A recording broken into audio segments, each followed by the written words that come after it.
Good morning, students. My name is Arvind. I will teach you Hindi in class third. आज हम third chapter पढ़ेंगे, पराया धन. ठीक है. देखिए, बड़े भले आदमी थे श्यामलाल. बड़े भले आदमी कौन थे? श्यामलाल. ठीक है. ईमानदार इतने कि कुछ पूछिए मत. सभी जानकार उनकी ईमानदारी और सज्जनता की प्रशंसा करते थे. श्यामलाल सदा प्रसन्न रहते. वे दूसरों को भी ईमानदार बनने और प्रसन्न रहने की शिक्षा देते थे. वे एक स्कूल में अध्यापक थे. वे अपना काम मेहनत से करते थे, इसलिए बच्चे भी उनका आदर करते थे, यानी सम्मान करते थे. पिछले कुछ महीनों से श्यामलाल बड़ी चिंता में थे. उनकी चिंता का कारण था एक थैला जिसमें 50,000 रुपये थे. ये रुपये उनके नहीं थे, बल्कि उनके मित्र रामनाथ के थे. लगभग 2 साल पहले रामनाथ रुपयों का थैला उनके पास रखकर अपने परिवार के साथ तीर्थ यात्रा पर चले गए थे. उस दिन के बाद वे लौटकर नहीं आए, न उनका कोई समाचार ही मिला. अब श्यामलाल को चिंता थी कि इन रुपयों का क्या करे. एक दिन श्यामलाल ने यह बात अपने अध्यापक मित्रों को बताई. यह सुनकर एक अध्यापक बोला, आप भी अजीब आदमी हैं. 2 साल से आपके मित्र और उसके परिवार का कुछ अता पता नहीं है, फिर आप उस धन की चिंता में क्यों घुले जा रहे हैं?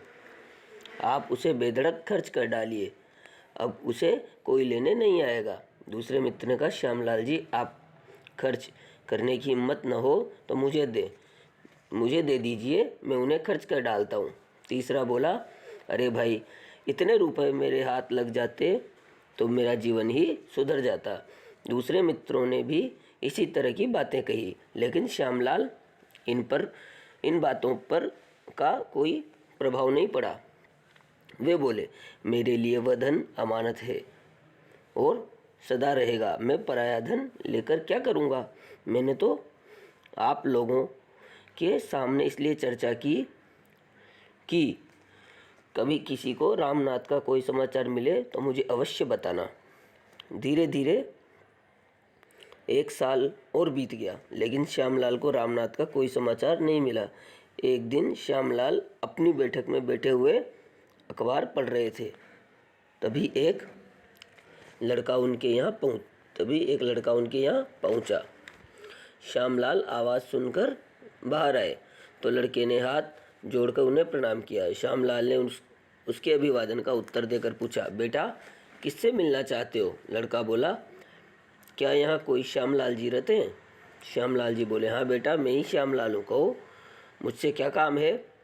लड़के ने हिचकते हुए कहा, जी मैं रामनाथ जी का बेटा हूँ, मेरा नाम दिवाकर है.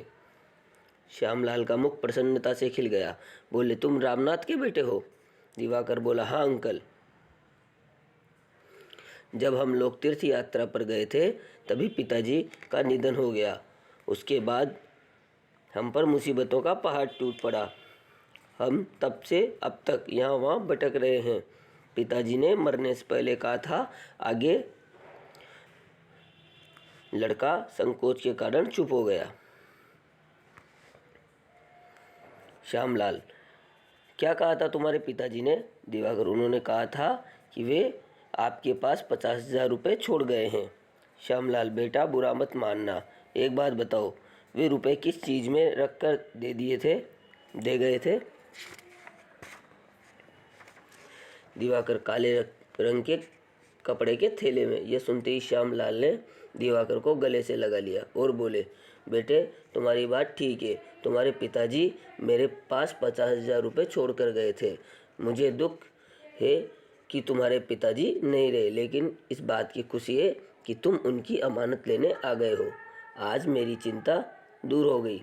श्यामलाल तुरंत घर के अंदर गए और रुपयों का थैला लेकर बाहर आए. उन्होंने वह थैला दिवाकर को सौंप दिया. आज उनके मन से एक भारी बोझ उतर गया. ठीक है.